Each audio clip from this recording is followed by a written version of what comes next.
Pensa só um pouquinho. Como é que empresas gigantes, hospitais ou até um festival de música, como é que eles conseguem funcionar? Parece mágica, mas não é. Por trás de toda a organização que dá certo, existe um método. E hoje, a gente vai desvendar os 4 pilares da administração. Umas ideias bem clássicas, mas que, olha, definem o jeito como a gente trabalha até hoje. Bom, vamos começar com a pergunta de US$ 1 milhão, né? Imagina a loucura que é uma multinacional, um hospital gigante ou até mesmo um governo. Como é que se garante que todas as peças se encaixem e que tudo funcione direitinho, de forma coordenada? Foi exatamente esse quebra-cabeça que os primeiros pensadores da administração tentaram montar. E o grande nome nessa história toda foi esse aqui, Henry Fayol.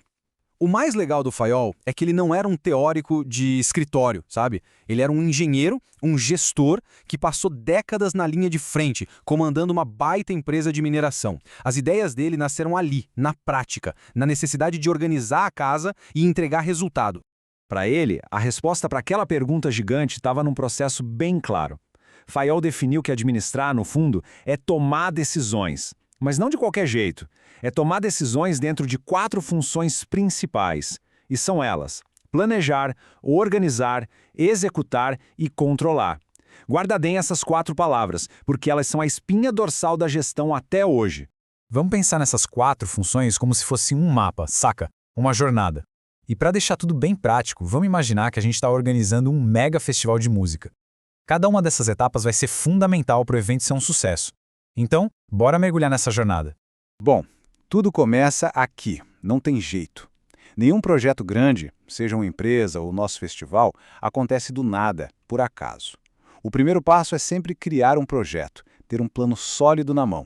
E essa frase do próprio Fayol resume tudo perfeitamente.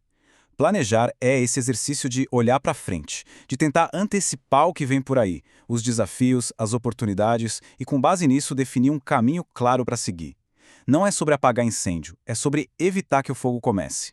E esse planejamento acontece em camadas. Lá no topo, a gente tem o planejamento estratégico. É aqui que as decisões mais importantes são tomadas, a visão geral.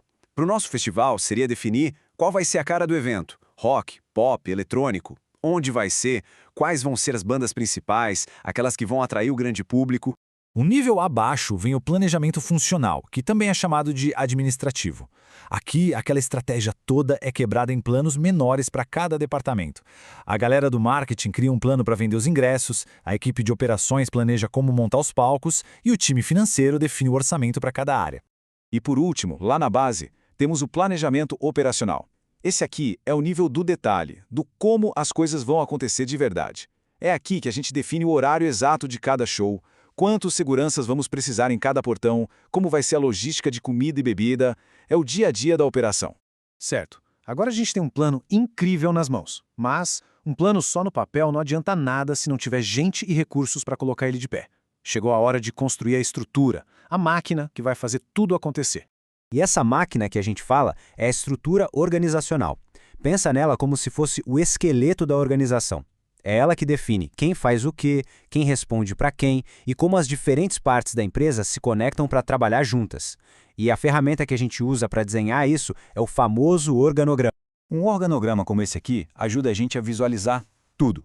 Ele mostra, de um jeito bem simples, quem é responsável por cada tarefa, quem está acima ou abaixo na hierarquia e como a comunicação deve fluir. É literalmente um mapa do poder e das responsabilidades dentro da empresa. E dentro dessa estrutura, a autoridade, ou seja, o poder de tomar decisões, não é uma coisa só. A gente tem basicamente 3 tipos. A autoridade de linha é aquela clássica, de chefe para funcionário, o poder de dar ordens diretas. Já a autoridade de assessoria, ou staff, é o poder de aconselhar. Pensa num advogado que orienta a diretoria, mas não manda diretamente nela. E por fim, a autoridade funcional, que vem do conhecimento. O engenheiro de som do nosso festival, por exemplo, tem autoridade para dizer a qualquer um como posicionar o microfone porque ele é o especialista no assunto. E a forma mais comum de montar essa estrutura toda é por função. O que isso quer dizer? Simples. A gente junta todo mundo que faz a mesma coisa. Todo mundo do marketing fica junto, a galera de finanças em outro grupo e por aí vai. Isso é ótimo porque cria times de especialistas. Mas essa não é a única forma, claro. Para empresas que atuam em vários lugares, faz muito mais sentido organizar por região. Assim, a empresa pode ter uma estrutura para a América do Norte, outra para a Europa. cada uma com suas próprias equipes super adaptadas para a realidade daquele lugar. Muito bem, o plano está pronto, a estrutura está montada, chegou a hora da ação. A terceira função é a execução, o momento de botar tudo para rodar, de colocar em movimento. É agora que o nosso festival de música finalmente abre os portões e as bandas sobem no palco. É a hora do show. Só que a ideia de executar mudou. E mudou muito desde o tempo do Fayol. O modelo antigo, mais clássico, era o da supervisão direta. O chefe mandava e a equipe obedecia. Ponto final. Hoje, a gente está caminhando para modelos muito mais colaborativos, com equipes que se autogerenciam, onde a liderança e a coordenação são mais importantes do que o comando puro e simples. O festival está rolando, a música está alta, mas o trabalho ainda não acabou. Agora vem a última função que é importantíssima, o controle. E calma, controlar aqui não significa ser o chefe chato e controlador. É sobre garantir que o plano está sendo seguido e, se não estiver, fazer os ajustes necessários para colocar o navio de volta no rumo certo. A melhor forma de pensar no controle é como um sistema de feedback. É tipo o painel de um carro, sabe? Ele te dá as informações que você precisa, velocidade, nível de combustível, temperatura do motor, para que você passe a tomar as decisões certas e chegar ao seu destino em segurança. Na gestão, é a mesma coisa. E esse processo de controle funciona num ciclo contínuo. Primeiro, a gente define um padrão. Por exemplo, a nossa meta era vender 10 mil ingressos na primeira semana. Segundo, a gente coleta informação. Opa, vendemos só 7 mil. Terceiro, a gente compara e age. O resultado está abaixo do que a gente esperava, então vamos aumentar o investimento em marketing. E quarto, o ciclo começa de novo, monitorando os novos resultados. Ufa! Passamos por toda a jornada das 4 funções da administração. Agora, para fechar, vamos só refletir um pouquinho sobre como essas ideias, que nasceram há mais de um século, continuam sendo a base, o alicerce de como a gente gerencia as coisas hoje em dia. Então, o que a gente precisa levar de mais importante dessa conversa toda?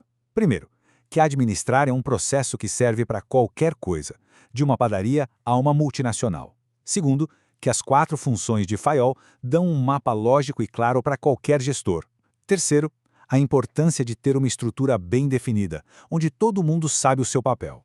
E por último, entender que o controle não é o fim da linha, mas sim o começo de um novo planejamento, sempre buscando melhorar.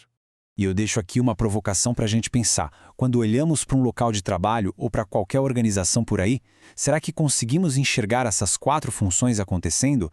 É impressionante como esse modelo clássico, mesmo com todas as novidades do mundo moderno, ainda forma a base de como a gente organiza o nosso mundo.